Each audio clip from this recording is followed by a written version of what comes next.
પ્રાકૃતિક ખેતી દ્વારા થયેલા ઉત્પાદનો છે, જેમ કે શાકભાજી, તો શાકભાજીની અંદર એક તો ક્વોલિટીવાળું, ખૂબ જ ક્વોલિટીવાળું, અને જે પહેલાં આપણે જે શાકભાજી ખાતા હતા પ્રાકૃતિક ખેતી સિવાય રાસાયણિક દવા ખાતર વાળી જે શાકભાજી ખાઈએ તો એનામાં સ્વાદ બિલકુલ નથી રહેતા. જ્યારે પ્રાકૃતિક ખેતી દ્વારા તૈયાર થયેલ શાકભાજીમાં ઓરિજિનલ સ્વાદ આવી જાય, જેમ કે કારેલા કડવા હોય, મરચાં તીખા, એટલે એના ઓરિજિનલ ગુણ આવે છે. અને બીજું, આ પ્રાકૃતિક શાકભાજી જો આપણે ઘરે ઘરે ઉપયોગ થાય તો આપણી તંદુરસ્તી પણ જળવાય. જે આપણે અત્યારે જોઈએ છે કે કેન્સર જેવા મહાભયંકર રોગો, બીપી છે, ડાયાબિટીસ છે, હમણાં ભૂતકાળમાં કોરોના પણ ગયું.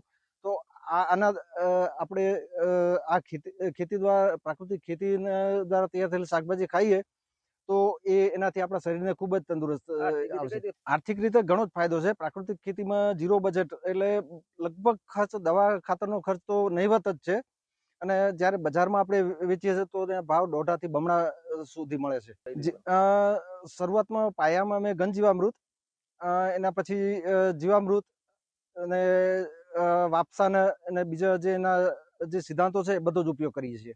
એ ઘણા વર્ષોથી આ શાકભાજીની ઓર્ગેનિક ખેતી કરી રહ્યા છે, અને અમે ઘણી વખતે એમના જ્યારે ખેતી કરતા હોય ત્યારે જોવા પણ આવીએ છીએ, અને જોયા પરથી એમ લાગે છે કે ખરેખર શાકભાજીની ખેતી કરવી જ જોઈએ. ટામેટા છે, દૂધી છે, ગવાર વગેરે વસ્તુનું ઉત્પાદન પણ સારું મળે છે, અને પ્રાકૃતિક ખેતીનું જે આ ઓર્ગેનિક ખેતીની બજારમાં પણ ભાવ સારો મળે છે. શાકભાજી ખાવાથી શરીર નિરોગી રહે છે, અને જે રોગ થવાના, જે બજારની શાકભાજી કરતાં આ ઓર્ગેનિક શાકભાજી ખાવાથી રોગોનું પ્રમાણ બિલકુલ ઘટી જાય છે, અને શરીર પણ તંદુરસ્ત રહે છે. અમારું આખું ગામ, આ વિનોદભાઈ, લગભગ હું જોઉં છું ત્યાં લગભગ 8 થી 10 વર્ષથી પ્રાકૃતિક ખેતી કરે છે. એમાં ઘણી જાતની શાકભાજીઓનું વાવેતર કરેલું છે અને કરે છે. અત્યારે ટામેટા, રીંગણ, કારેલા, દૂધી, આ બધું વાવેતર છે. અને આખું ગામ અમારું લગભગ અહીંયાથી જ બધું લઈ જાય છે. આનામાં એક તો કોઈ જ કેમિકલનો છંટકાવ નથી, એટલે શરીર માટે સારું છે. અને મીઠાશ, એની જે શાક ને બધું કરીએ છીએ એમાં મીઠાશ વધુ મળે છે.